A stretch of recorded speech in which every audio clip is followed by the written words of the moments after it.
Boa noite a todos. Mais uma noite de encontro com o professor Walter de Andrade, projeto Iniciação. Boa noite. E eu quero também deixar a nossa solidariedade para o pessoal do Sul. Tem tanta gente do Rio Grande do Sul que assiste a gente. Eu espero que o sol volte a brilhar logo lá no Rio Grande do Sul e a gente está aqui, está todo mundo se mobilizando para ajudar o Rio Grande do Sul. É isso aí. É com você, Gilberto. Olá, boa noite. Estamos ao vivo, sejam bem-vindos nesse sábado à noite, projeto Iniciação. Faço minhas aí as palavras do Carlos em relação ao que estamos passando, né? Ficamos aí na torcida, muitos espectadores aqui, muitos inscritos do canal, tem bastante gente aqui da região sul do país, né? Então desejamos aí que tenhamos melhoras o quanto antes, ficamos aqui na torcida e seguimos aí. Boa noite, professor.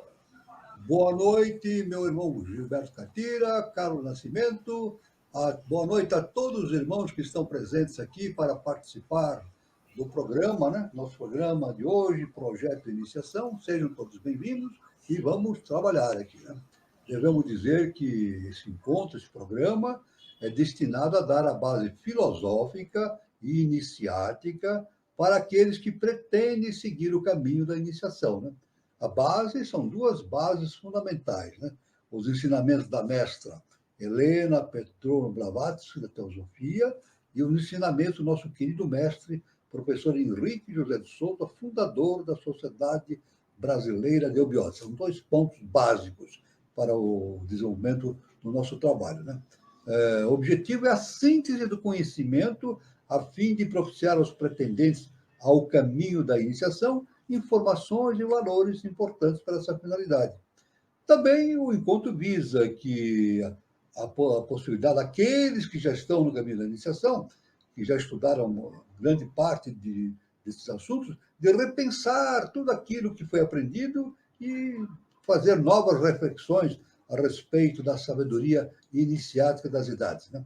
Outra finalidade importantíssima é propiciar a reflexão a respeito do momento evolutivo que a humanidade está vivendo neste início do século XXI e início da Era de Aquários. Sempre lembrando que atualmente o processo de transformação no mundo numa sociedade organizada, numa nova civilização, está nas mãos do Ocidente, e principalmente do Brasil. O Brasil é o berço da nova civilização, pátria do Avatara Maitreya. Então, isso aí é muito importante, então, para os brasileiros, a reflexão a esse respeito, né? Devemos dizer que todos aqueles que querem seguir o projeto Iniciação, que é o projeto mais importante que a pessoa tem na vida, né? Tem que necessariamente filiar-se a uma escola iniciática, né? A pessoa pode filiar-se à escola que mais lhe agradar, mas nós, de nosso lado, nós sugerimos que a pessoa venha fazer o seu projeto de iniciação na Sociedade Brasileira de Eubiose. O curso inicial que dá início a esse projeto é o curso, o grau peregrino. Ainda dá tempo, creio que ainda dá tempo, já começou a pegar o peregrino em todos os departamentos do Brasil, mas acredito que ainda dá tempo de fazer a sua filiação, né?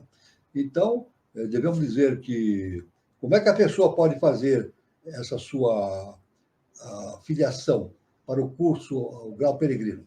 É só entra num site de busca da internet e coloca lá Sociedade Brasileira de Eubiose. Vai aparecer o site da Eubiose. No site, a pessoa pesquisa e vai encontrar o quê? A referência de todos os departamentos que existem no Brasil e no exterior. Então, o que a pessoa faz? Nessas referências tem lá o endereço, o telefone, o e-mail, todas as referências. A pessoa entra em contato e marca o início da sua participação no grau peregrino. Devemos dizer que o grau peregrino é o primeiro grau de iniciação que a pessoa começa dentro da eubiose. Depois existem mais 4 graus, totalizando 5, No fim desses 5 graus, a pessoa, então, tem o direito de tornar-se membro efetivo da Sociedade Brasileira de Eubiose. Ela pode participar de todas as palestras internas e externas, de todas as reuniões ritualísticas, todo o evento ela pode participar. E, além disso, ela tem o direito de ler e estudar as revelações do nosso querido mestre, professor Henrique José de Souza, que são milhares de páginas escritas por ele, né? Então, está um convite que nós fazemos para os nossos irmãos que ainda estão decidindo sobre a questão do projeto de iniciação.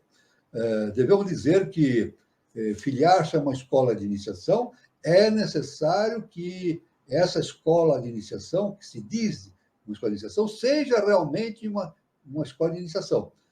Como é que ela é uma escola de iniciação? Como é que ela é uma escola de iniciação? Quando ela segue rigidamente os ensinamentos da ciência iniciática das idades. Isso é fundamental. A pessoa tem sempre em mente disso, né? Uma escola iniciática tem que seguir rigidamente os ensinamentos da ciência iniciática das idades. E é o caso da eubiose, né? Então, aí está o convite para todos, né?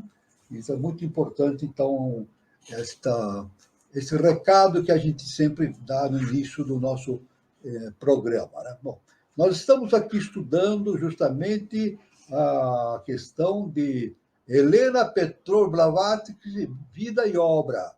Nós estamos hoje na 5ª parte, a parte número 5. É isso. Claro que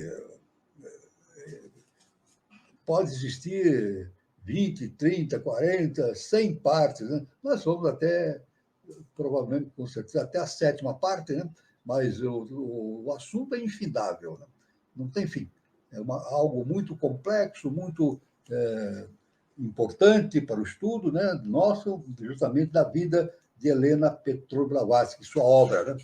Bom, então, continuando, nós podemos dizer que, no que lhe dizia respeito pessoalmente, né, ela estava ansiosa para levar avante a doutrina secreta, essa grande coleção de livros, 6 livros, né?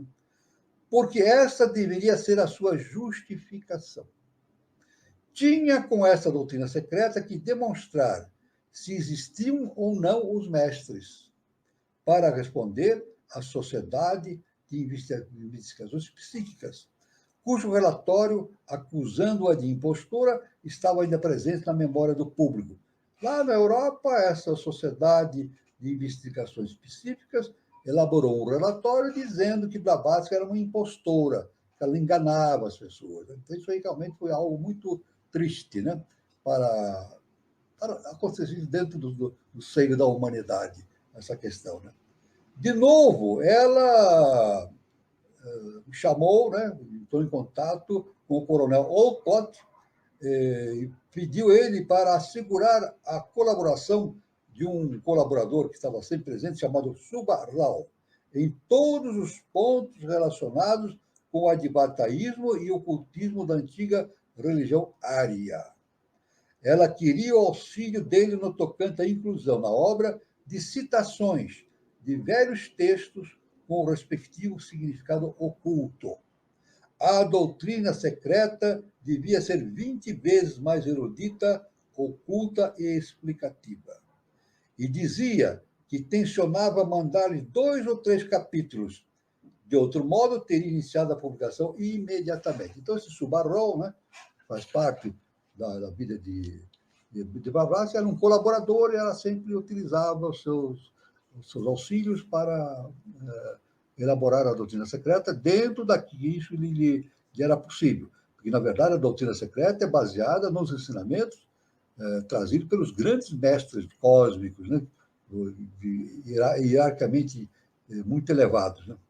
Em 3 de março de 1886, Helena Blavatsky escreveu ao Sr. Sinnett, que era um outro colaborador, que, em relação à doutrina secreta, surgia cada manhã uma nova revelação e um novo cenário.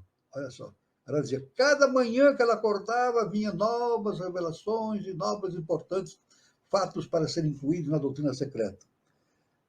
Ela, então, afirmou assim, olha o que ela afirmou. Eu vivo novamente 2 vidas. Eu vivo novamente 2 vidas.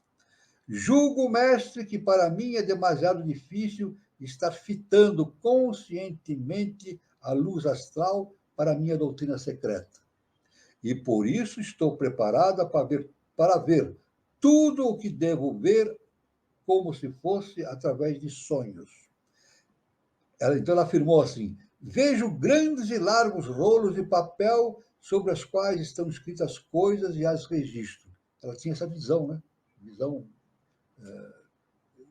desses documentos guardados nos mundos internos. Né? Deste modo, me foram mostrados todos os patriarcas, desde Adão a Noé, paralelamente aos rishis, e no meio deles o significado de seus símbolos ou personificações. Por exemplo, Sete de Bé, Sete, né? O nome desse ser, né? Sete, de pé, com Brigo, apresentando a primeira sub-raça da raça raiz, significando antropologicamente a primeira sub-raça humana, dotada de palavra, pertencente à terceira raça e astronomicamente, significando ao mesmo tempo a duração do ano solar daquele período, a duração de sua raça e muitas outras coisas. Finalmente, Enoque, esse grande ser, né, que existiu na antiguidade, né, Enoque, que significa a duração do ano solar, quando foi estabelecida nos 365 dias atuais. Deus o levou quando ele tinha 365 anos de idade, veja, isso está na Bíblia, né? E assim por diante. Tudo isso é muito complexo, disse HPB, mas eu quero explicá-lo de forma suficientemente clara. Então ela dizia, né, que era tudo muito complexo, mas ela, que tinha essa missão de trazer esses ensinamentos para o ser humano, tinha a intenção de deixar o mais claro que fosse possível para o estudo do ser humano. Né? Então ela continua dizendo o seguinte: terminei um extenso capítulo de introdução, preâmbulo ou prólogo, chamem-no como quiserem, justamente para mostrar ao leitor que o texto, tal qual se desenvolve, iniciando cada sessão com uma página traduzida do livro de Dzyan e do livro secreto de Maitreya Buda, não é uma ficção, veja bem. Ela está dizendo que tudo isso que ela trouxe não é meramente uma ficção, é a pura realidade contida nos mundos superiores, né? Além do Akasha e nos mundos internos. Né? Então ela disse assim: foi-me ordenado que assim eu fizesse para dar uma sucinta exposição do que se sabia historicamente e em literatura, através dos escritos clássicos, profanos e sagrados, durante os 500 anos que precederam a era cristã e os 500 anos posteriores, acerca da magia e da existência de uma doutrina secreta universal, conhecida dos filósofos iniciados de todos os países, inclusive por vários padres da Igreja cristã, tais como Clemente de Alexandria, Orígenes e outros, que, por sua vez, foram iniciados. Veja o que ela deixa bem claro. Né? Igualmente, para descrever os mistérios de alguns ritos. E posso assegurar-vos que serão agora divulgadas as coisas mais extraordinárias. Toda a história da crucificação, etc. Mostrando-se que está baseada em um rito tão velho quanto o mundo. A crucificação do candidato sobre o trono, provas, descida ao inferno, etc. Tudo de origem ariana. A história completa até hoje, não referida pelos orientalistas, se encontra também em forma exotérica nos Puranas e Brahmanas. Brahmanas sendo explicada e suplementada com o que proporcionam as interpretações esotéricas. Continua HPB. Disponho de informações que dariam para encher 20 volumes iguais aos de Isis. As informações que ela tinha daria para fazer 20 volumes iguais àqueles volumes de Isis, 20 volumes, veja que coisa extraordinária. O que me falta é a expressão, a habilidade para as compilar. É uma grande dificuldade, né? De compilar todo esse conhecimento, traduzir uma forma que fosse entendível pelo ser humano, né? Isso é uma coisa, uma adaptação extraordinária, né? Bem, continua HPB, logo vereis esse prólogo, breve resenha dos mistérios que se seguirão no texto, ocupando 300 páginas de papel ao maço. Quadros semelhantes, panoramas, cenas, dramas antediluvianos, em tudo isso. Olha só que fantástico, né? Escrevendo de Würzburgo, em 12 de março, ao senhor Sinetti, um colaborador dela, dizia a condessa Weichmeister que chegara a ficar tão confusa quanto as instâncias e os comentários que nada conseguia fazer a respeito. Então, a senhora Blavatsky escreveu as primeiras com tinta vermelha e os últimos com tinta preta. E agora são mais fáceis de entender, desaparecendo a confusão de ideias. Então, a HPB deu uma versão nova, né? Aquilo que a condessa Weichmeister dizia que não estava entendendo, ela deu uma versão, procurando uma versão mais acessível para o ser humano. Né? Helena Blavatsky resolveu passar o verão deste ano, né, de 1886, em Ostende, e levou consigo um manuscrito da doutrina secreta. Houve demora na viagem, mas finalmente ela chegou ali a 8 de julho e encontrou acomodações adequadas, indo a condessa reunir-se a ela em poucos meses. Em 14 de julho, Blavatsky escreveu ao coronel Olcott que lhe estava remetendo um manuscrito e recomendando que não o retivesse por mais de um mês, devendo a publicação em fascículos iniciar-se naquele outono, e os subscritores pagar adiantadamente só o que estivesse em mãos dos editores. Veja só. A obra devia ser publicada simultaneamente com Ridgway, na Inglaterra, e por Button, o editor de Is na América. Ela enviaria a Olcott o prefácio ao leitor e o primeiro capítulo de A Doutrina Secreta, propriamente dita. Há mais de 600 páginas em papel ao maço, num livro introdutório preliminar, afirmou ela, né? E repete que já havia previamente escrito ao senhor Sinetti, colaborador seu, sobre o comentário desse rascunho. Sua remessa seria feita logo a outro colaborador chamado Subarrow, que já falamos, né? Para que esse colaborador aprovasse o primeiro capítulo, do qual constavam as 7 instâncias de Dizian, tomadas do livro de Dizian, com os comentários. Ela não podia desfazer-se do manuscrito, porque não dispunha de cópia, nem tinha quem o copiasse. Veja só, naquela época era muito difícil, né? Ela não tinha as facilidades, né? Não tinha que o pessoal hoje se tem, né? No fim do século XIX, né? Era tudo escrito à mão e a cópia era à mão, então ela tinha muita dificuldade de fazer todas essas transcrições, né? Mas, ao que parece, a condessa regressou a tempo de copiar a maior parte.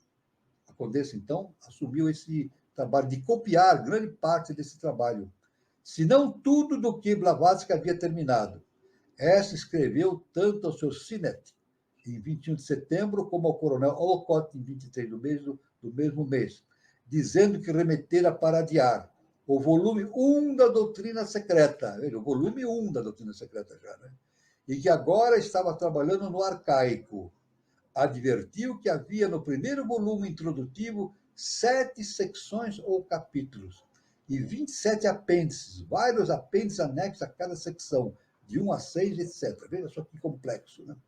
É bem de ver que tudo isso formará mais de um volume, ou pelo menos um, que não é a doutrina secreta, mas um prefácio a ela. Olha que interessante. Tal volume se faz absolutamente necessário, continua Blavatsky, porque, de outro modo, o leitor, começando pelo tomo atinente ao arcaico, ficaria desnorteado quando prosseguisse na leitura de páginas tão metafísicas. Permitia alguma liberdade quanto à disposição do livro, mas pediu que não se deixasse perder as folhas soltas nem mutilar o manuscrito. Isso ela pedia, né? Que os colaboradores auxiliassem, mas não desfigurassem o manuscrito. Tinha que ser mantido tudo que estava ali exposto, né? Lembrai-vos de que veja só o que ela fala. Lembrai-vos de que essa é a minha última grande obra, que eu não poderia escrever novamente se perdesse, para aproveitar a minha vida ou a da sociedade, que é mais importante. Quase tudo é proporcionado pelo velho senhor e mestre. O manuscrito foi recebido a 10 de dezembro pelo coronel Olcott, que disse em seu discurso anual. Olha o que o Olcott falou nesse discurso. O manuscrito do primeiro volume chegou às minhas mãos. Está sendo revisto. Acrescentando que esse primeiro tomo, ou volume introdutivo, seria logo publicado em Londres e Nova York. Mas Subarlow, esse outro colaborador, se recusou a fazer outra coisa além de simples leitura, porque a obra se achava tão cheia de erros que ele precisaria escrever tudo novamente. São erros pertinentes ao fato de ter sido escrito manualmente, né? E não ter havido revisão. E isso é muito importante, né? E a própria Blavatsky diz que ela não dominava perfeitamente o inglês, né? Com certeza estava sendo escrito em inglês, que ela não dominava tão perfeitamente assim, então havia erros para serem corrigidos, né? O manuscrito de 1886 é um documento extremamente interessante. É do punho da condesa Westmaster e de outras pessoas, e algumas das instâncias foram escritas em tinta vermelha, tal como sugerido. Inicia-se com uma secção sobre o título Aos Leitores. O primeiro parágrafo começa com essa frase. Olha, o primeiro parágrafo.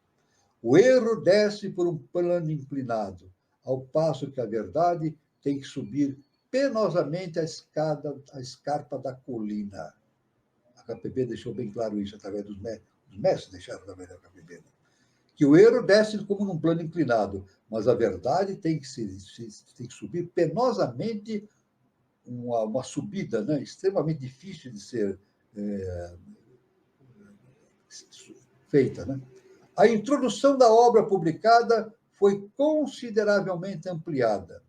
Nela foi incluída a parte que diz: o volume 1 de Isis começa com uma referência a um velho livro, e que era a secção 1 do capítulo 1 do manuscrito, apesar de parcialmente utilizada e modificada. Relacionava-se com os livros herméticos e muitos outros da antiguidade. A secção 2, sobre a magia branca e negra, na teoria e na prática, foi publicada com acréscimos e alterações no terceiro volume, 1893. Em essência e, sobretudo, literalmente, permanece a mesma. A secção 3, que se referia à álgebra transcendental e às representações de revelações divinas através de nomes místicos, corresponde à secção 10 do volume 3, com a subsecção 1, matemática e geometria, as chaves dos problemas universais, enquanto a subsecção 2 do manuscrito passou a ser subsecção 11 do volume 3. Então, aí está uma série de informações que ela vai dando, né? Muito importante, através de como se desenvolveu toda esta a dificuldade em escrever toda a doutrina secreta devido à quantidade enorme de informações, de conhecimentos, né? Então, isso aí são apenas algumas informações desse vasto material que nós temos disponível. No que ficou exposto aos leitores, já viram ser suficiente para se certificarem de que o volume 3, publicado em 1887, estava integrado por material autêntico de Blavatsky. Na oportunidade do centenário do nascimento de HPB, em 1931, a Casa Teosófica de Adyar tensionava publicar pela primeira vez o rascunho original do volume 1 da Doutrina Secreta, tal como foi preparada por Blavatsky em 1886, enviado ao coronel Olcott para o referendo, para o referendo de Subarlow, um colaborador. Esse projeto foi abandonado devido à grande dificuldade em adaptar o manuscrito para a impressão, né? Corrigindo-se página por página, sem afastar-se do original, pela ausência de método de emprego de aspas, parênteses, etc., e pelas dúvidas no discernir onde as vírgulas significavam travessões e vice-versa. Então, quer dizer, o processo todo de escrever e depois fazer a correção é extremamente complicado, né? Porque eram assuntos tão difíceis, né? Que exigia uma revisão, né? Então, isso aí, por isso que a HPB teve que ter os seus colaboradores para esse fato, né? A secção primeira, a segunda parte do manuscrito de 1886 está intitulada A Doutrina Secreta. A secção primeira traz o título Páginas de uma Era Pré-Histórica e abre com estas palavras: ante os olhos da escritora está um manuscrito arcaico, uma coleção de folhas de palma que se tornaram impermeáveis à água e imunes à ação do fogo e do ar, por algum processo específico desconhecido. Veja bem, então ela revela algo que ela presenciou nos mundos internos, dizendo que diante dela estava um manuscrito escrito em coleção, em folhas de palma, impermeáveis, né? E era imune à ação do fogo e da água, do ar, né? Então, logo a seguir, o texto se refere ao círculo com um ponto no centro, silenciando, porém, quanto ao disco branco imaculado. Então, aqui, né? Do volume ao livro 2, há somente algumas páginas do manuscrito, 19 ao todo. Tem por título Cronologia Arcaica, Ciclos, Antropologia, e são, em grande parte, um molde tosco das notas preliminares do volume publicado. Isso aí, veja só que interessante, né? Aqui, ó.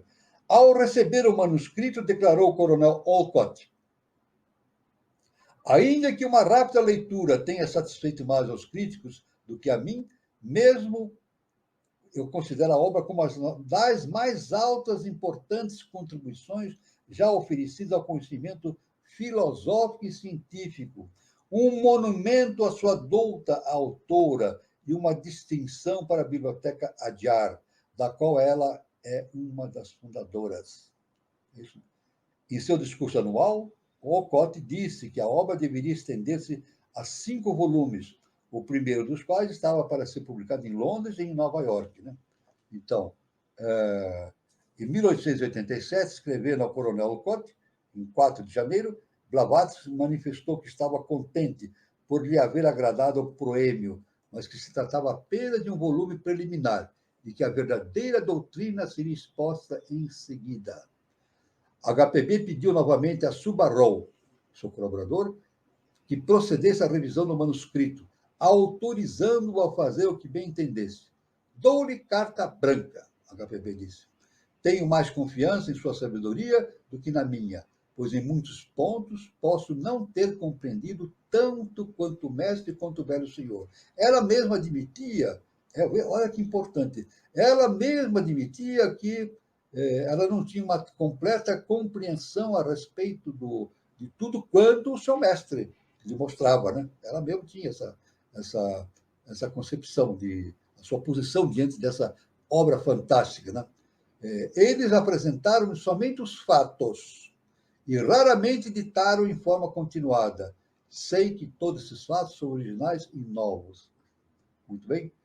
Então, aí está uma série de informações importantes, né?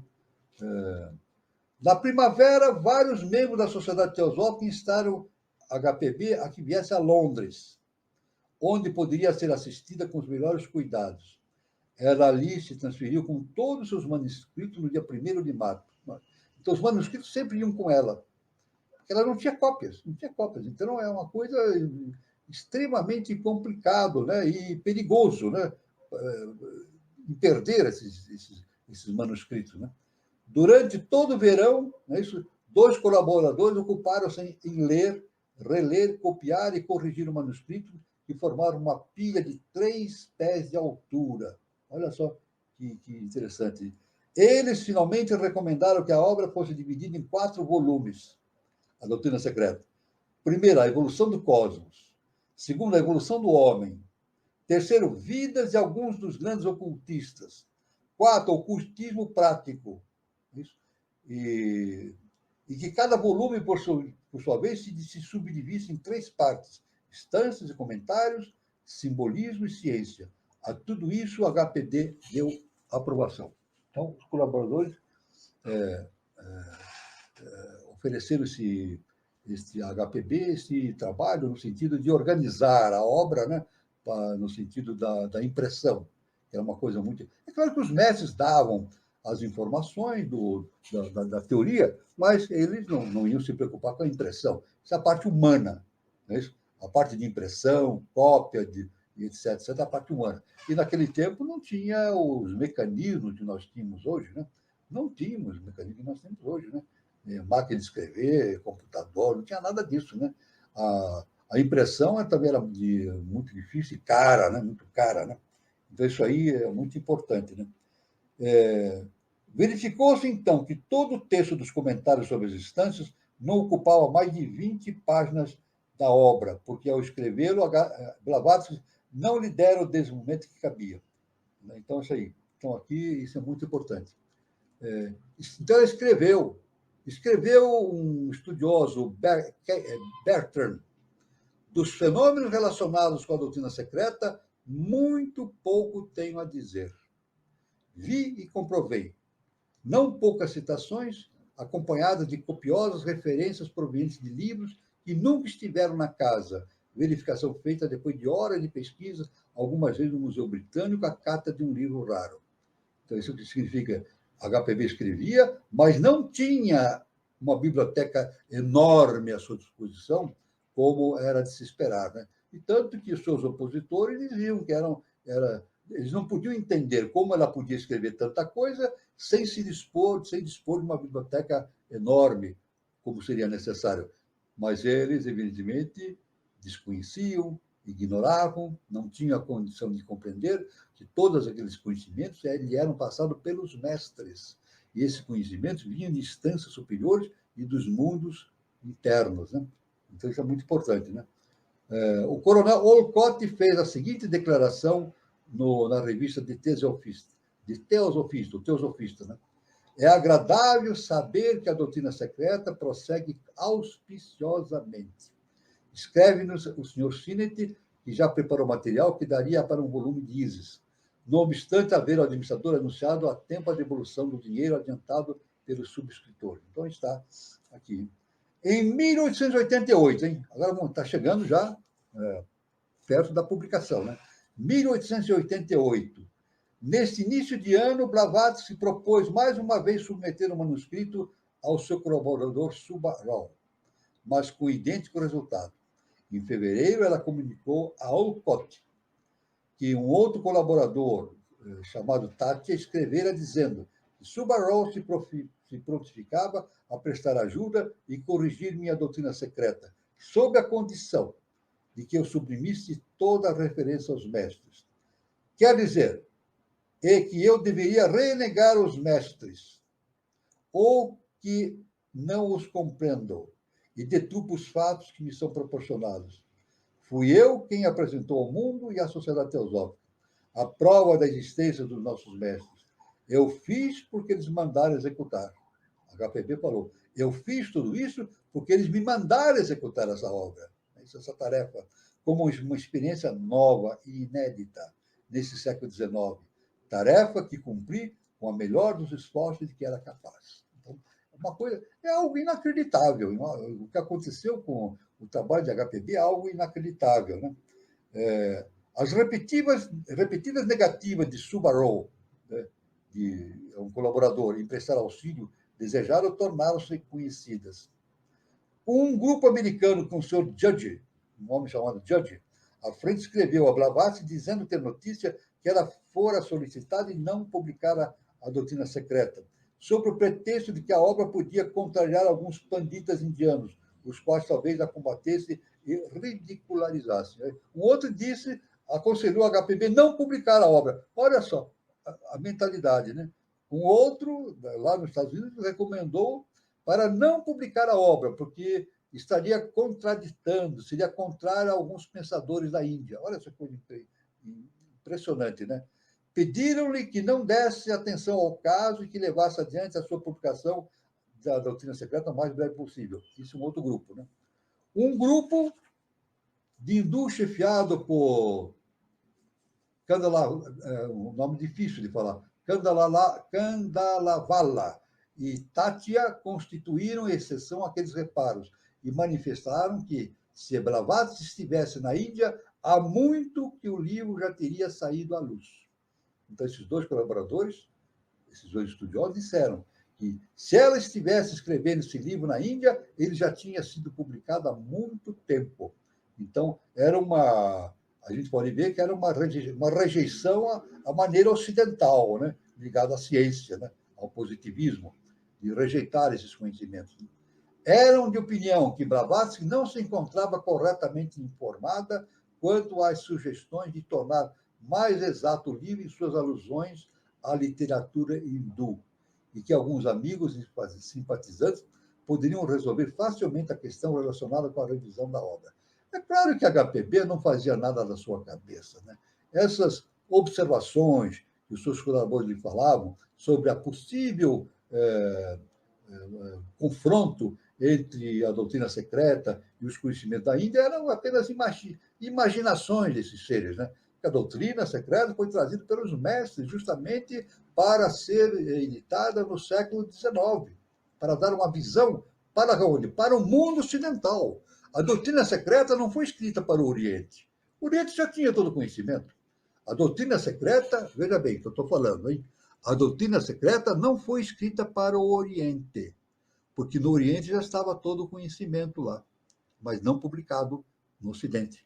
A doutrina secreta foi publicada no século XIX para trazer esses conhecimentos profundos, e muito mais profundamente do que a própria Índia mostrava, para justamente no século XIX os estudiosos tomassem conhecimento dessas questões todas, né?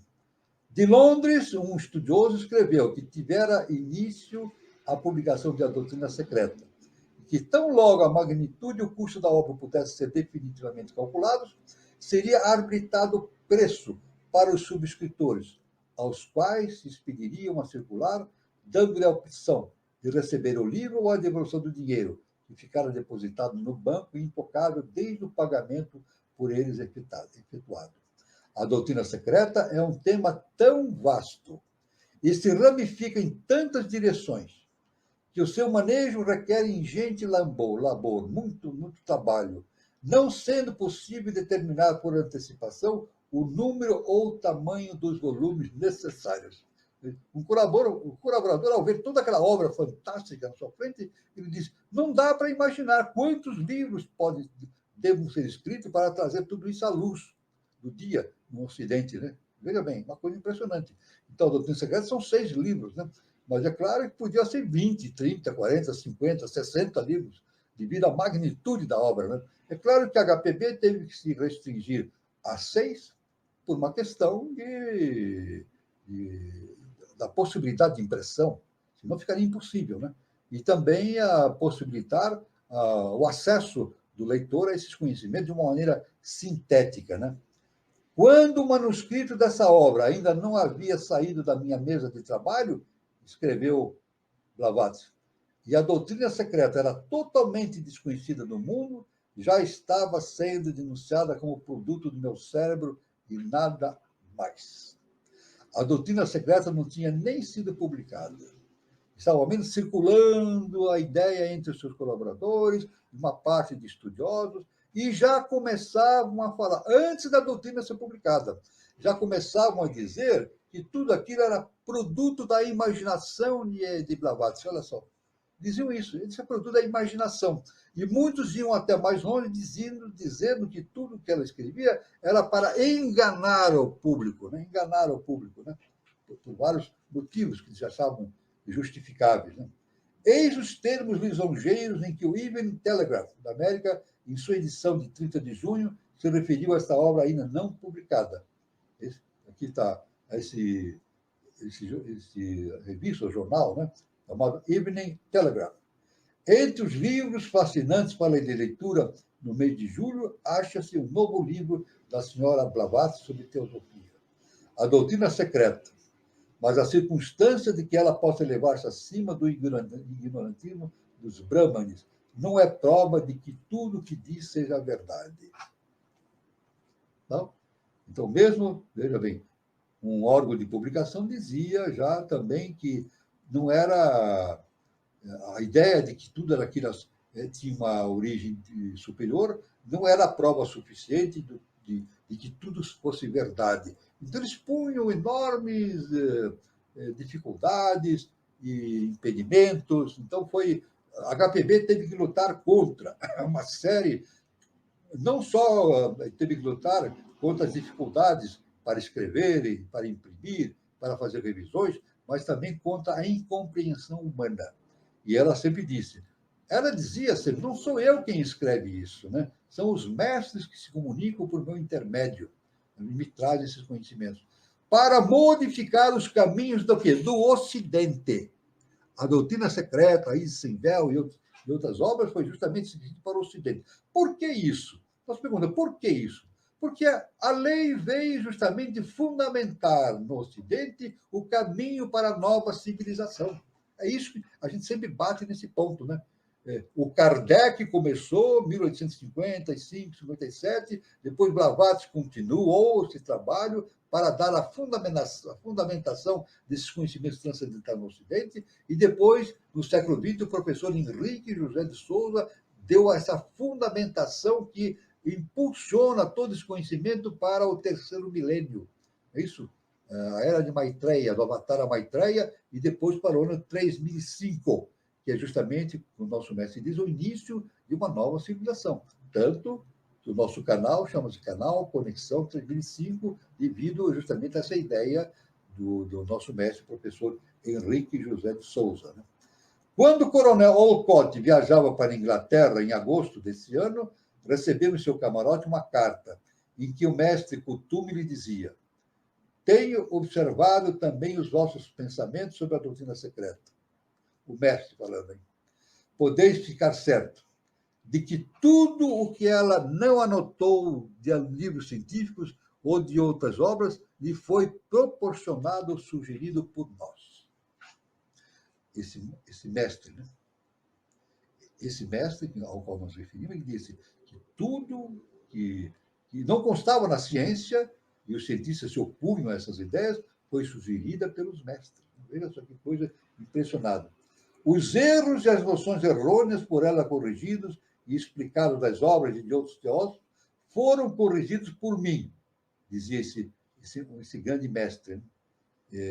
Aqui na literatura dá-se a referência a este mestre como duas letras maiúsculas, K e H. Então, esse mestre K.H., dizia que tudo aquilo foi corrigido por mim e sob a minha orientação. É um livro mais valioso do que o precedente, uma síntese de verdades ocultas que será uma fonte de informações e ensinamentos para estudantes sérios durante muitos anos vindouros. Muitos anos vindouros da onde? Do Ocidente. Tanto que, a partir da doutrina secreta, muitos estudiosos começaram a estudar com mais profundidade aqueles antigos conhecimentos da Índia, né? Que eles não tinham acesso nem ideia.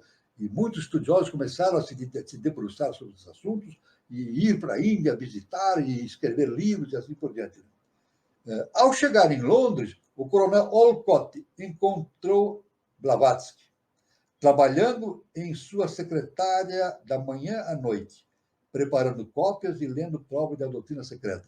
Ela trabalhava desde manhãs bem cedinho até altas horas da noite. Dormia muito pouco, na verdade, para dar sequência a esse trabalho enorme. Né? Os 2 volumes que deviam aparecer naquele mês de agosto, ao redor dela havia um grupo de teosofistas devotados, que haviam adiantado 1.500 libras esterlinas para a edição de A Doutrina Secreta e outras publicações. Então, alguns colaboradores, né, que estavam ao redor dela conseguiram adiantar 1.500 libras esterlinas para editar a Doutrina Secreta e as outras publicações. Né? Inclusive, para a Doutrina Secreta, HPB fala, HPB, inclusive, para a Doutrina Secreta, tem uma meia dúzia de teosofistas que se vem ocupando da edição em ajudar-me a ordenar toda a matéria, corrigir o inglês imperfeito e prepará-lo para a impressão. Como ela tinha dificuldades também na questão de falar e de escrever em inglês, eles a ajudavam. Era outra dificuldade que ela tinha, né? Ela não era a língua pátria dela, né? Ela nasceu na Ucrânia, ucraniana, né? Então, o inglês não era a língua mãe dela, pátria, né? Então, ela tinha dificuldades, né? De escrever em inglês, etc. Então, era necessário que aqueles que soubessem inglês, colaboradores, ajudassem a fazer a correção, a pôr em dia a gramática, né? Gramaticalmente, etc. É um trabalho monumental, né? Mas o que nenhum deles, a HPB fala, mas o que nenhum deles, do primeiro ao último, jamais poderá vindicar é haver contribuído com a doutrina fundamental, as conclusões e os ensinamentos filosóficos. Então, ela diz que os colaboradores podiam dizer que auxiliaram em muitas coisas, monetariamente, na correção, na cópia, mas ela disse que a doutrina e eles não poderiam dizer que tinham contribuído para o conteúdo filosófico da obra. De jeito nenhum. O conteúdo filosófico da obra era a origem dos mestres lá das instâncias superiores. A HPB, então, diz, não que fosse eu quem inventou tudo isso, eu simplesmente transmiti a outros o que me foi ensinado. Olha só o que a HPB fala, né? A sua humildade, né? Não fui eu quem inventou tudo isso. Eu simplesmente transmiti o que me foi ensinado. Veja só a verdade que ela expõe, né, ao mundo. Né? Então, como é que ela enganava os outros? Isso é foi uma falsa ideia que fizeram a respeito dela, que ela enganava os outros. Não, ela servia de veículo para os grandes mestres. Durante esse tempo sobrecarregada de trabalho, ressentiu-se a saúde de Blavatsky. Era uma tarefa pesada, tendo que levantar-se tão cedo e trabalhar até muito tarde da noite. Foram examinados os orçamentos do impressor.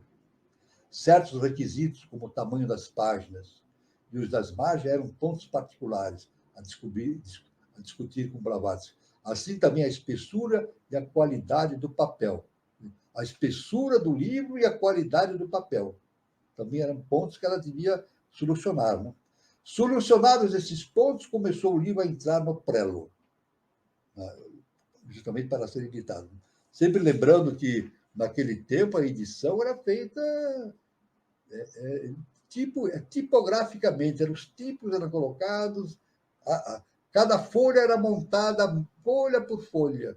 Folha por folha. Hoje não, hoje, pela informática, a coisa se copia, é totalmente automatizado, né? Publicar hoje um livro é fácil, né?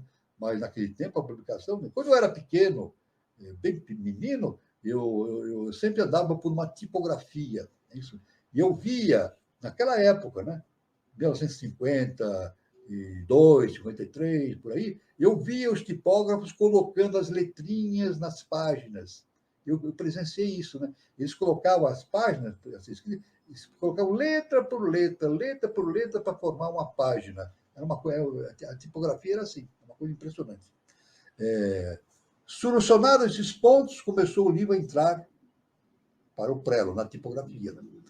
Passou por 3 ou 4 mãos, além de Blavatsky em seus 2 jogos de prova de granel, assim como na revisão. Foi ela a sua própria e mais severa revisora. No final, ela reviu tudo. Ela reviu tudo também.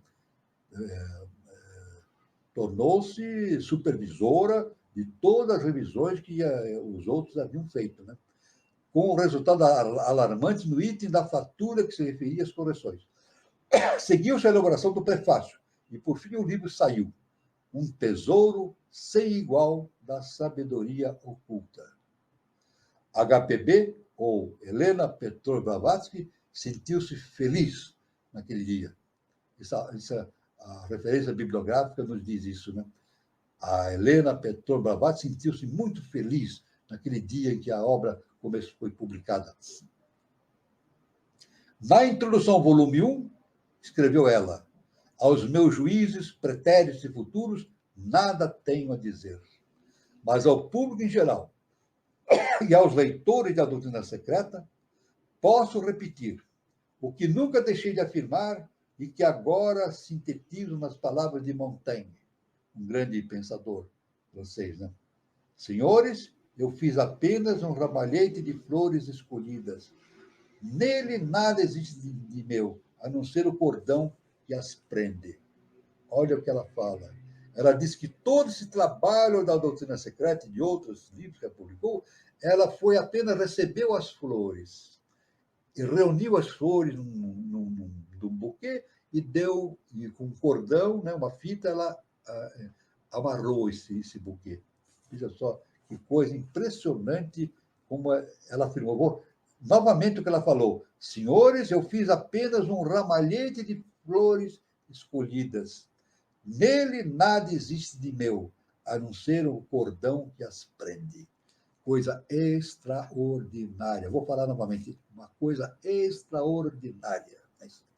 E isso lembra, inclusive, o próprio Jesus, o Cristo, né? No Evangelho, né? Jesus, o Cristo, ele dizia assim: não sou eu quem faz as coisas, é o Pai que faz por meu intermédio. Jesus já falava isso, né? Eu e meu Pai somos um. Jesus falava isso: não sou eu quem faz as coisas, é o meu Pai que faz por meu intermédio. Então, isso, os mestres são bastante claros nesse sentido, né? De que eles são veículos. Um mestre encarnado, um ser de hierarquia espiritual, é um veículo específico para os grandes mestres das alturas angelicais, no sentido de esclarecer a humanidade a respeito desses assuntos transcendentais. Em outubro, a tão esperada Doutrina Secreta foi publicada simultaneamente em Londres e Nova York.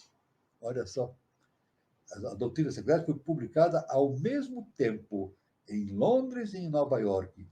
A primeira edição inglesa, de 500 exemplares, esgotou-se antes do dia de sua publicação, e uma segunda já estava em preparo.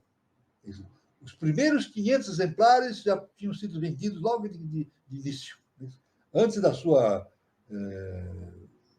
de que se pusesse à venda, né? A segunda edição apareceu antes do fim do ano. A edição completa foi impressa e a edição inglesa foi registrada, enquanto que a simultânea edição americana havia sido registrada de acordo com a lei do Congresso do ano de 1888. Isso por Helena Blavatsky, na repartição da Biblioteca do Congresso em Washington. Os jornais deram muito pouca notícia sobre a doutrina secreta. Vamos ver novamente? Sempre os jornais, né? Os jornais, quando a coisa é séria, os jornais falam um pouco. Até hoje, então, nem se fala, né? Quando a coisa é séria, de importância, os jornais dão pouca importância. Quando a coisa não tem importância, o jornal dá em primeira página. Quando a coisa não tem importância, o jornal, do mundo inteiro, eles põem na primeira folha, na primeira página, né? Então, lá naquela época, nada mudou, né? Nada mudou. Os jornais deram muito pouca notícia sobre a doutrina secreta, mas a procura da obra foi contínua. É um fato curioso, comentou o London Star, devia ser um jornal ou uma revista, né? Considerando que o livro tem um caráter mais oculto e difícil do que outro qualquer dos anteriores.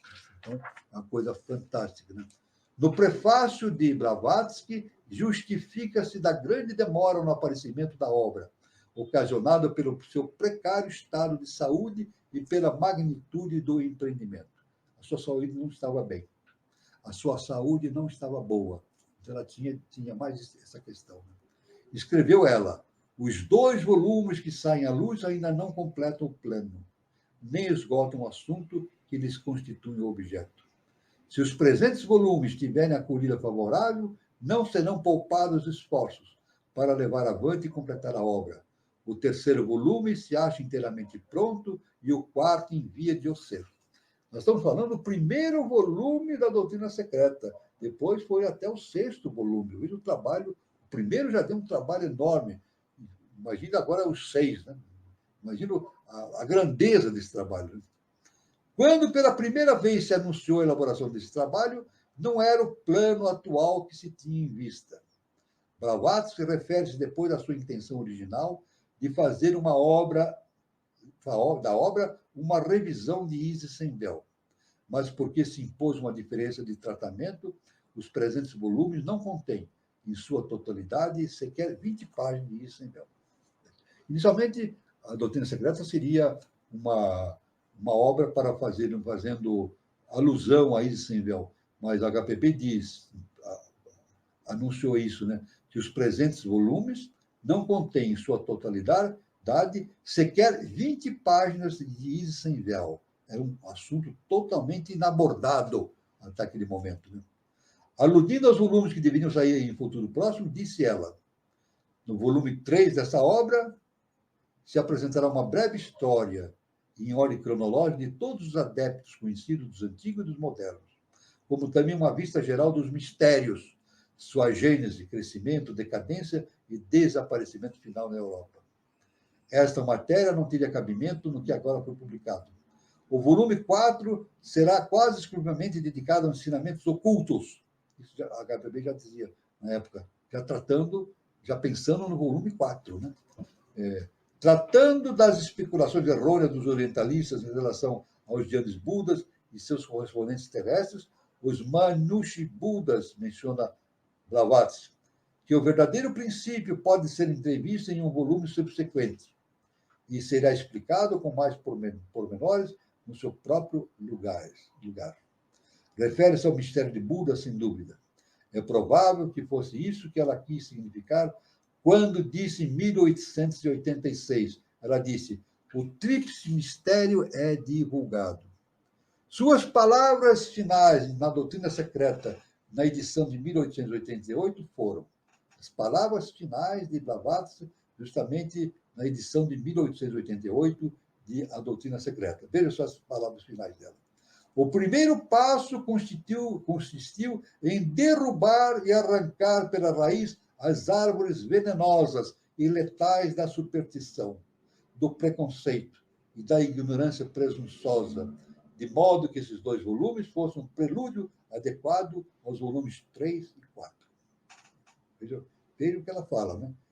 A Doutrina Secreta era um grande avanço para justamente arrancar pela raiz as árvores venenosas e letais da superstição, do preconceito e da ignorância. Enquanto os resíduos dos séculos não forem eliminados das mentes dos teósofos, continua HPB, a quem são dedicados esses volumes, será impossível que possam compreender os ensinamentos de caráter mais prático constantes no volume 3. Do acolhimento que os teósofos e os místicos dispensaram aos volumes 1 e 2, dependerá, portanto, a sua publicação, ou não, daqueles 2 últimos volumes, apesar de se acharem quase interminados. Então, ele dizia, na sua acepção, né, que, dependendo da aceitação do volume 1, seria possível a publicação de 3, 4, 5 e 6 em seguida. Né? A comparação de tais declarações com os fatos mostra que esses confirmaram aquelas.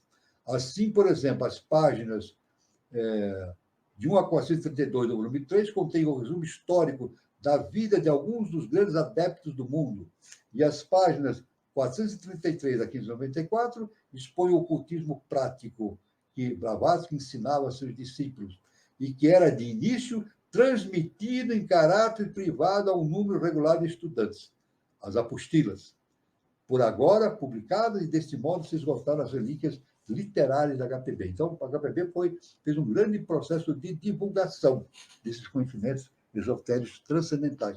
Pela primeira vez no mundo ocidental. No mundo ocidental. Isso, no mundo oriental, ocorria, né, nos grandes escritos da antiguidade, né?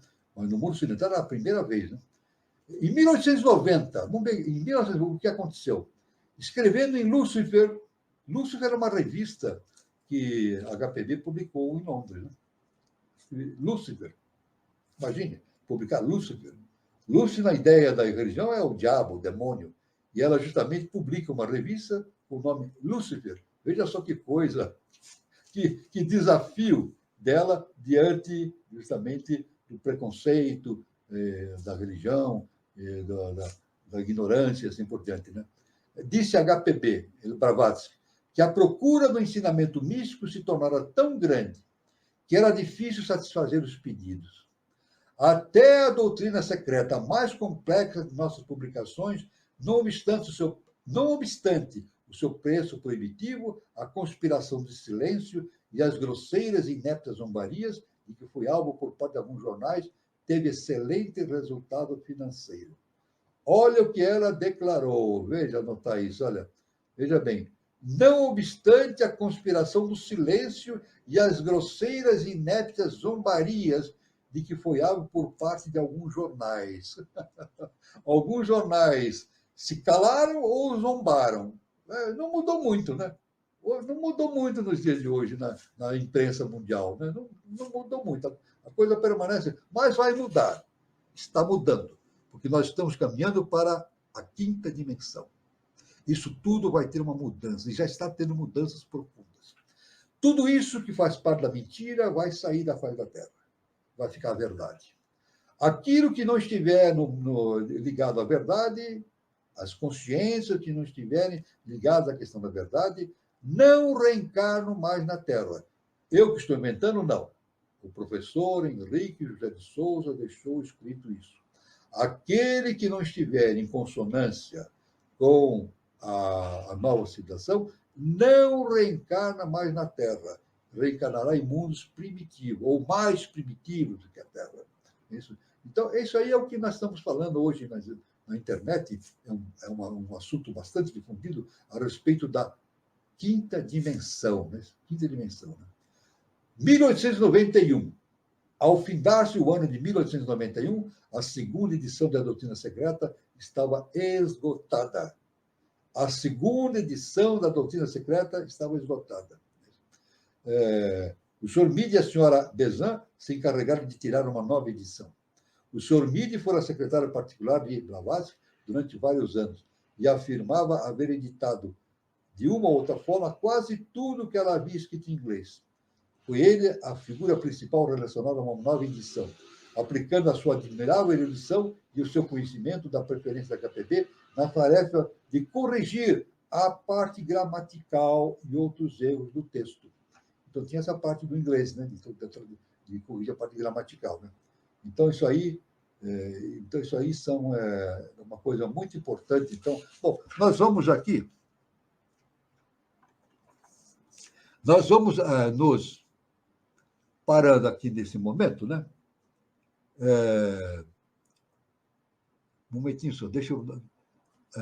nós vamos aqui, devido ao avançado da hora, nós vamos parando por aqui, essa parte da história da HPB, mas continuamos ainda a sexta e a sétima parte para dar o encerramento. É claro que nós vamos resumindo esses fatos, né? Nós vamos dar um resumo de todos esses... É um resumo que nós vamos fazer de todos esses fatos para justamente darmos uma finalização de maneira bastante sumária e bastante superficial da história de Helena Petrovna Blavatsky. Então, assim, eu passo a palavra ao nosso irmão Carlos Nascimento para que a gente possa abrir para as considerações dos nossos irmãos todos que estão aqui na nossa reunião. É muito interessante, professor, tudo isso. E o interessante, professor, é que tudo isso que ela traz do Oriente, né, na doutrina secreta, para o Ocidente, de certa forma, também estava oculto no Oriente, não é isso mesmo? Como? Todo esse conhecimento que ela traz para a gente do Oriente, referente à doutrina secreta, Sim. Ela traz aqui para o Ocidente. Lá também estava oculto tudo isso, não estava? É claro. Bom, veja bem. Vamos agora fazer uma síntese. Né? Esse conhecimento do Oriente e do Ocidente tanto do Oriente, do Ocidente, vem de Atlântida, e vem da Lemúria, e vem das altas instâncias superiores, angelicais. Né? Então, nada é nosso. Isso tudo vem através dos tempos, através das civilizações, isso vai sendo escrito, vai sendo traduzido, mas é claro que, como o nosso mestre, professor Henrique de Souza, nos afirmou, a cada momento da história da humanidade, esses conhecimentos vão sendo oferecidos de uma tônica diferente. Né? Então, na Lemúria tinha uma tônica, em Atlântida tinha outra tônica, é verdade. Na raça ariana tem outra tônica. A raça ariana, desde a Índia, passando pelo budismo, são tônicas, né? Inclusive, Jesus, o Cristo, trouxe esse conhecimento fantástico com a tônica relativamente à Bíblia. Né? Mas o importante é que, no século XIX, a HPB trouxe isso sob uma tônica importante para fazer frente ao descrédito que a ciência acadêmica dava aos conhecimentos superiores. Né? Então, isso é muito importante. Então, a questão de tônica. O conhecimento é o mesmo. O conhecimento é o mesmo, desde a antiguidade e agora. Só que ele é dado em tônicas específicas. Então, o papel da KPP foi, o trabalho dela foi justamente trabalhar para a adaptação desse conhecimento à tônica ocidental, para que o Ocidente pudesse entender, não é verdade? E o nosso mestre, professor Henrique de Souza, ele também deu uma tônica de síntese desses conhecimentos, dando essa tônica do novo milênio, do terceiro milênio, de uma nova civilização. Essa é a explicação geral que a gente pode dar para essa questão.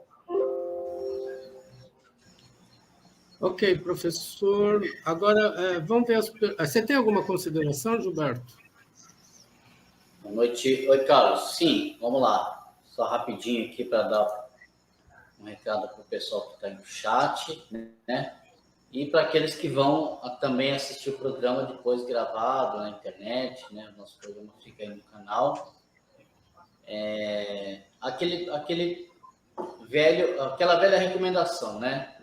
Então, por favor, o pessoal que está assistindo, clica aí no vídeo, né, para curtir a transmissão, dá ali o joinha do gostei, isso aí ajuda o nosso desempenho aqui dentro do canal. Se não for inscrito, se você estiver passando aqui pela primeira vez, seja agora ao vivo ou se você estiver assistindo gravado, porque daí você é inscrito, sendo inscrito, você recebe, né, as atualizações dos próximos programas. Sempre que tiver uma nova atividade, você recebe essa informação aí no seu aparelho, no seu computador.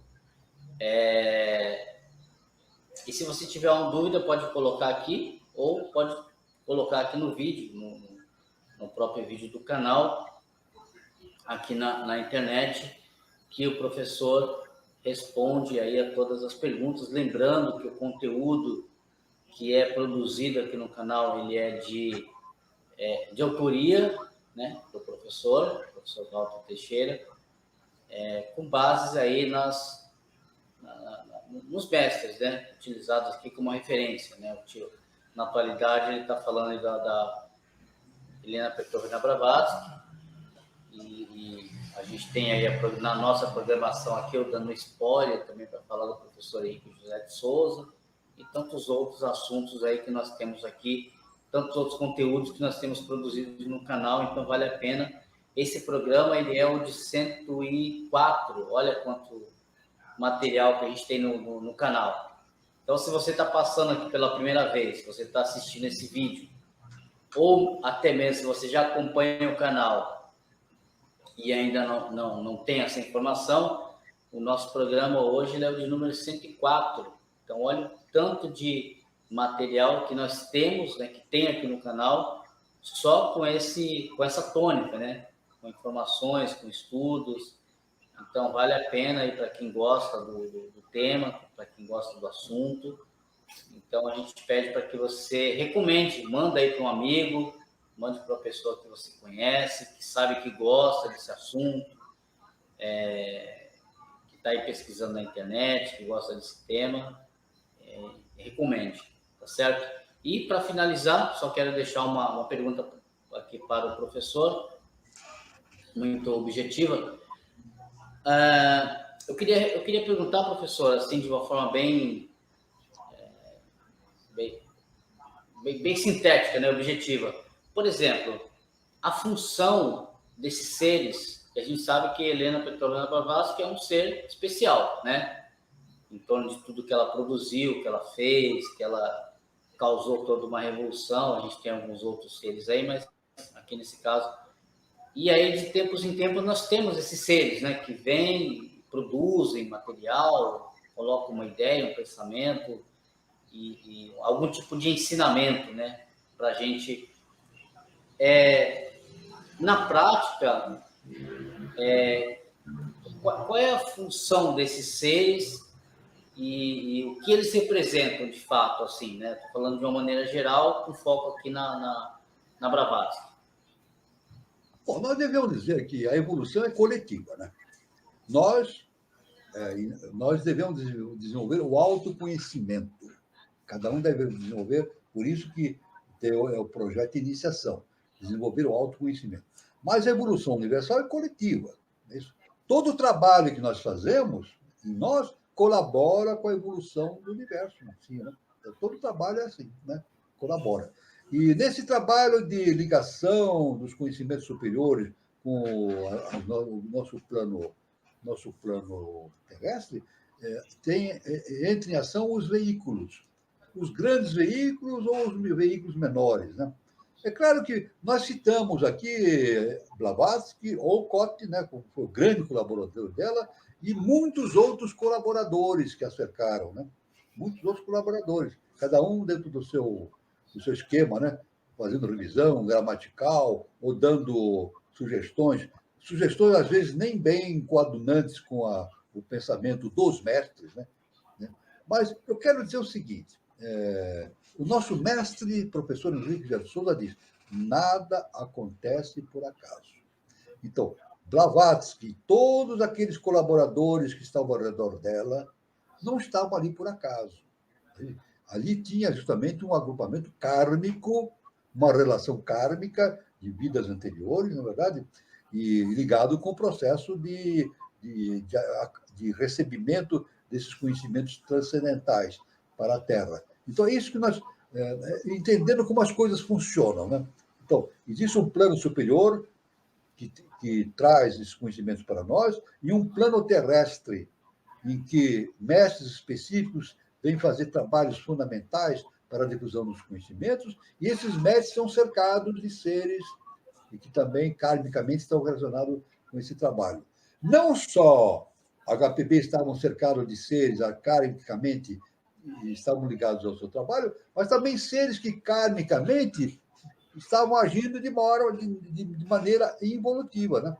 Então, ela tinha pessoas que a ajudavam no processo de escrever a doutrina secreta, e outros que não ajudavam e até lhe causavam empecilhos, e dificuldades não só dificuldades, como também perseguições. Faziam perseguições contra ela. Isso aí motivado por motivos pessoais, financeiros. Quais são os motivos que levam o indivíduo a perseguir uma Helena Blavatsky? A ignorância. A ignorância da própria personalidade, né? A ignorância da sua personalidade. Né? A falta de luz. Fazia... Assim, aliás, todos os grandes mestres foram perseguidos, né? E são perseguidos até hoje, né? A gente sabe disso, né? Então, esse é o panorama geral que nós temos da HPB, os mundos superiores, os mundos internos, o processo de transmissão desse conhecimento através dos veículos, e também uma consideração que nós fizemos a respeito daqueles seres que a cercavam, né? Que a ajudavam a fazer o trabalho, né? Isso tudo é um trabalho coletivo, e ninguém estava ali por acaso. Todo mundo estava ali para resgatar um karma, fazer o seu processo de iniciação, e muitos faziam o contrário, né? Prejudicavam Blavatsky e, evidentemente, aumentaram o seu karma diante da lei cósmica justa e perfeita. Muito bom, professor. Seguindo as perguntas, o Guilherme Guazelli coloca: quais as provas principais da evolução que Buda, Krishna, Jesus, HPB e JHS deixaram e agora com o senhor Maitreya? Bom, veja bem, as provas principais da evolução. A evolução, uma das leis básicas do universo é justamente a lei da evolução. Né? Tudo evolui. Tudo evolui. Aliás, na ciência diz assim, que nada se cria, nada se transforma, nada se cria, nada se perde, tudo se transforma. Né? Então, esses seres ao quais o nosso irmão José se referiu, são seres que estiveram e estão aí, justamente proporcionando caminhos importantes para a nossa evolução, para a evolução da humanidade. Só isso já é uma prova suficiente para nos cientificar essa questão da evolução. Né? A evolução, eu vou dizer basicamente, na questão transcendental, a evolução não precisa nem ser provada, ela pode ser percebida pelo nosso interior. A nossa interioridade, através do processo de iniciação, nos leva ao entendimento. Não precisa nem provas, nem provas. Não é necessário de provas. Nós entendemos automaticamente essa questão da evolução pela nossa intuição, pela nossa predisposição para o conhecimento iniciado superior, em direção do adeptado. Então, é uma questão de percepção interna. Percepção interna. Muito bom, professor. A Margarida Martins ela coloca: professor Walter, houve um desvio no caminho de HPB, visto que os trabalhos dela teriam sido editados muito mais rápido na Índia? Não houve um desvio, não. Porque o trabalho dela não era publicar livros na Índia, vamos deixar bem claro. O trabalho dela não era publicar livros na Índia, porque a Índia já tem o seu conhecimento, ainda nos dá o embasamento para todo esse conhecimento. O nosso mestre, o professor Henrique de Souza, ele diz o seguinte: olha, o Egito é o pai da humanidade e a Índia é a mãe da humanidade. Então, os filhos são aqueles que recebem esse conhecimento. E no estado atual da nossa evolução é o Ocidente que tem essa função de produzir a ida da humanidade para uma nova civilização. Então, o trabalho de HPB não era para ser publicado na Índia, tinha que ser publicado no Ocidente, porque o trabalho dela visava justamente fazer uma integração da ciência com a ciência iniciada das idades. Veja bem, o trabalho da HPB é justamente fazer a primeira integração, ou uma tentativa de integração do conhecimento da ciência acadêmica com a ciência iniciática. Isso vai acontecer inevitavelmente. Quando vai acontecer? Já no caminho do terceiro milênio, esse caminho vai ser executado, fazer essa fusão. Cada vez mais a ciência acadêmica irá adentrando os portais do conhecimento superior e admitindo determinados fatos que não são aceitos hoje. Não são aceitos hoje. Né? Mas, indiscutivelmente, o trabalho dela era publicar os livros no Ocidente. Veja bem, tanto que o Kardec veio e iniciou o caminho. Kardec deu aquele início do caminho. Depois Blavatsky veio e fez esse caminho grandioso, ampliando esse horizonte. Né? E o professor Henrique de Souza, no século XX, agora já no século XX, vem e faz uma síntese desse conhecimento, produzindo um impulso extraordinário em direção do ano 3005, através justamente do terceiro milênio.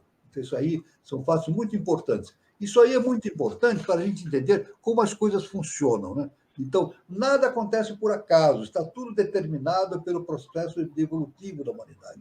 Isso não acontece ao léu.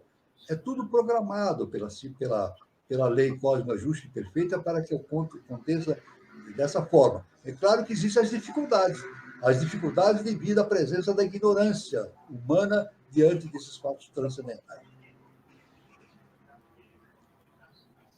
Muito bom, professor. Eu vou ver os recados que a gente tem e aí eu volto para as perguntas, tá, professor? O senhor pode estar dando uma olhada no que tem de perguntas aí.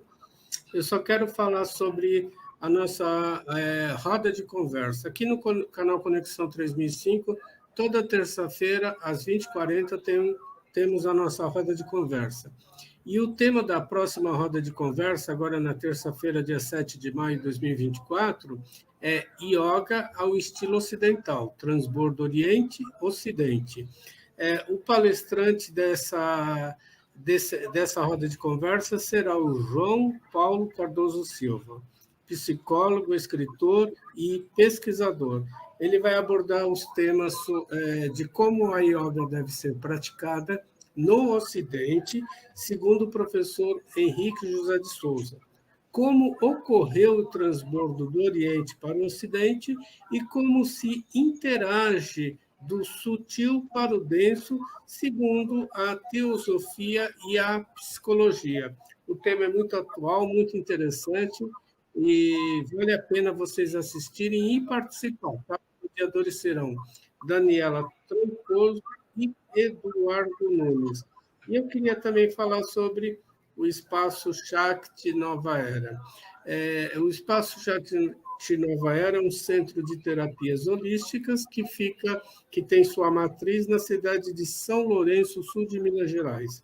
Quem estiver passando por São Lourenço, faça uma visita no endereço da Shakti Nova Era, que fica na Praça Helena Jefferson de Souza, 38, anexo 1. Para mais informações, temos o WhatsApp, prefixo de São Lourenço 35, e o número é 997566874. E aí também está o endereço no Instagram, @ShaktiNovaEra. E lembrando que tem filial no Departamento da Eubiose de Brasília e também nos 2 departamentos aqui de São Paulo, Sumaré e Santana. Bom, os recados era esse, professor. Deixa eu ver se tem mais alguma pergunta. O Guilherme Guazel, ele fala assim, pois o agora está na Bíblia.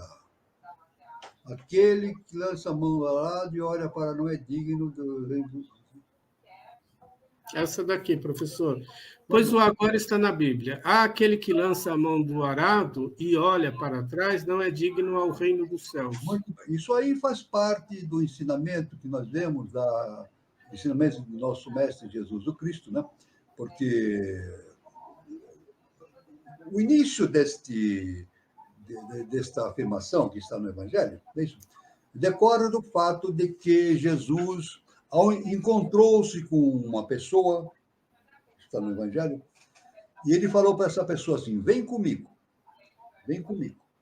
Aí a pessoa falou para ele, mestre, eu não posso, porque eu preciso enterrar meu pai, que morreu.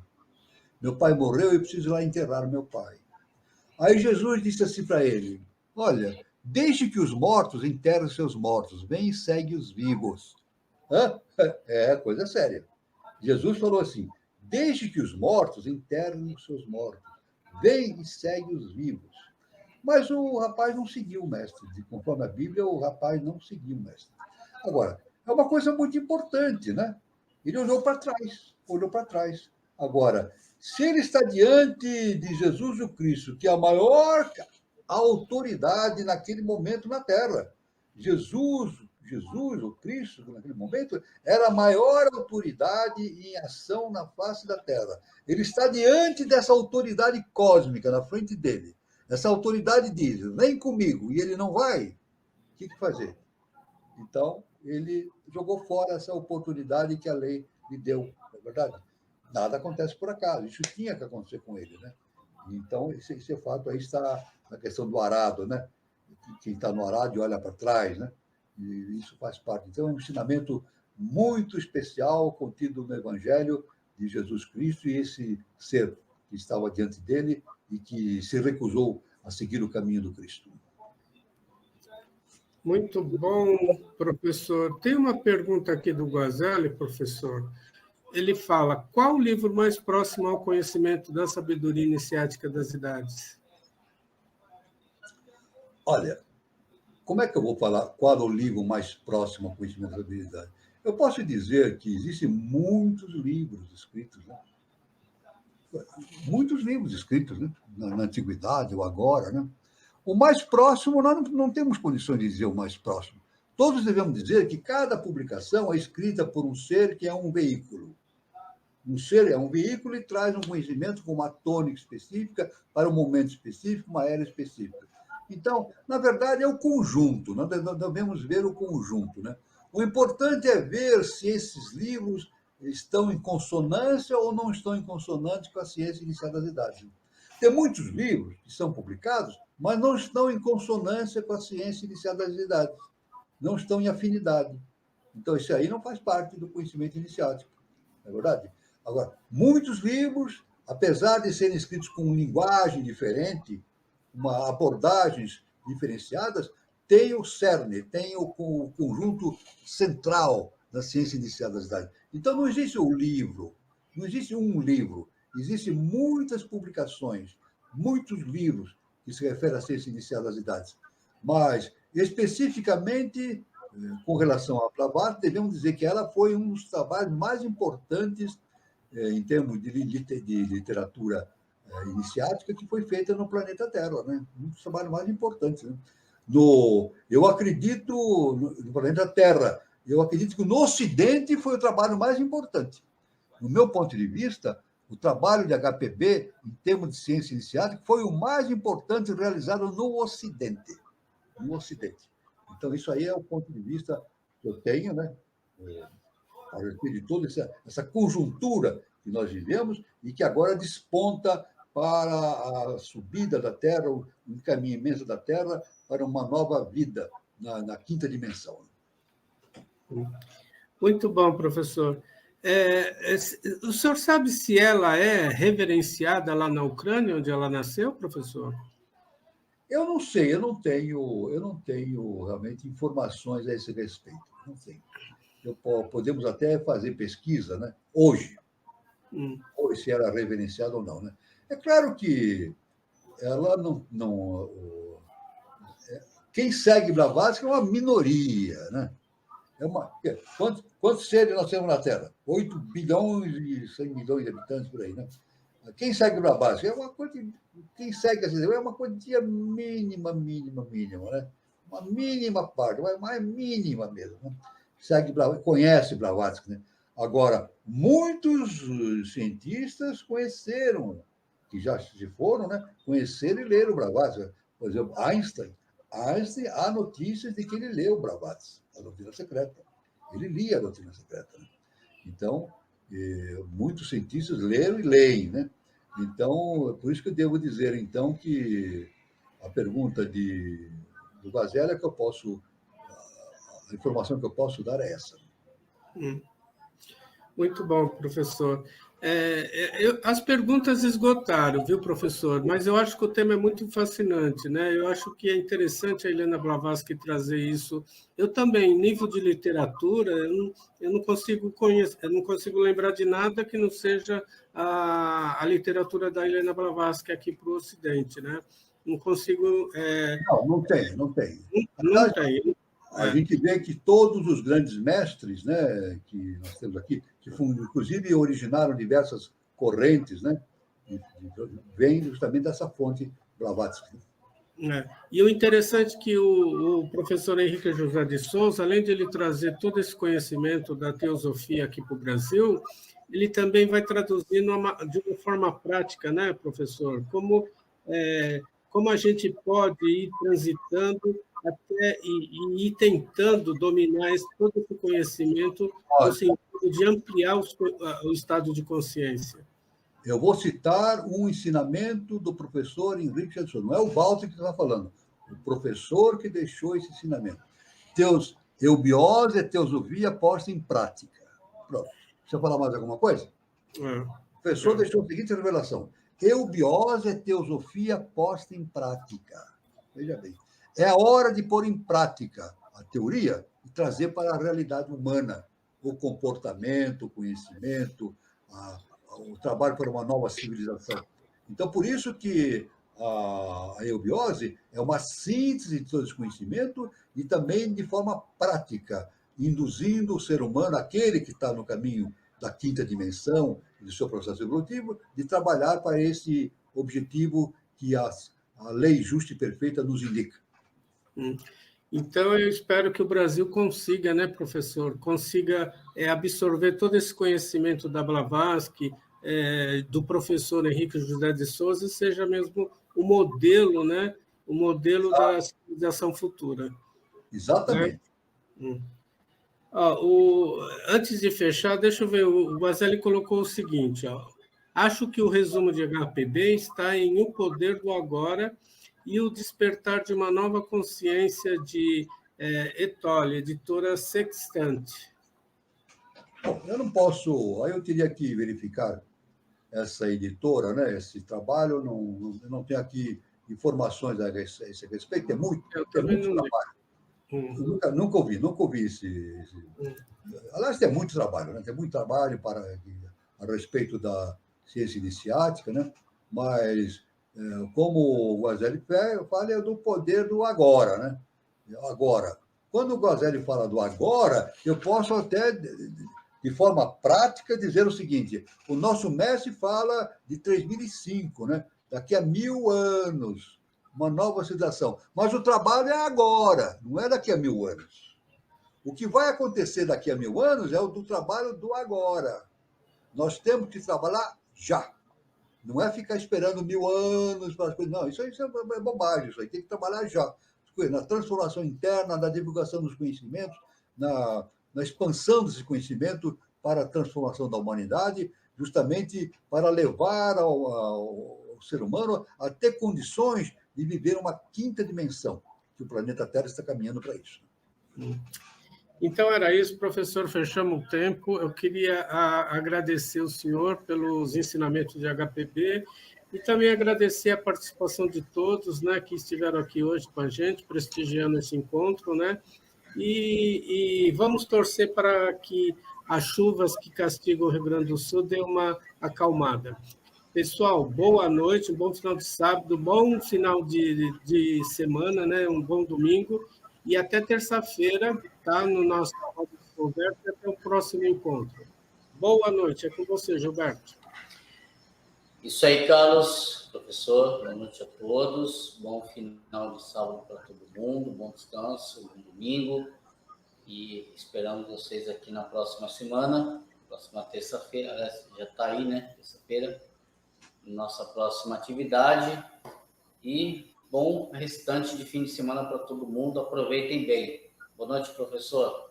Boa noite, meu irmão Catira, boa noite, meu irmão Carlos Nascimento, boa noite a todos os irmãos que estiveram presentes aqui no nosso encontro, foi uma honra e um prazer, e estaremos aqui sempre, esperamos seus comparecimentos às terças-feiras, e sábado que vem estaremos aqui novamente para prosseguir.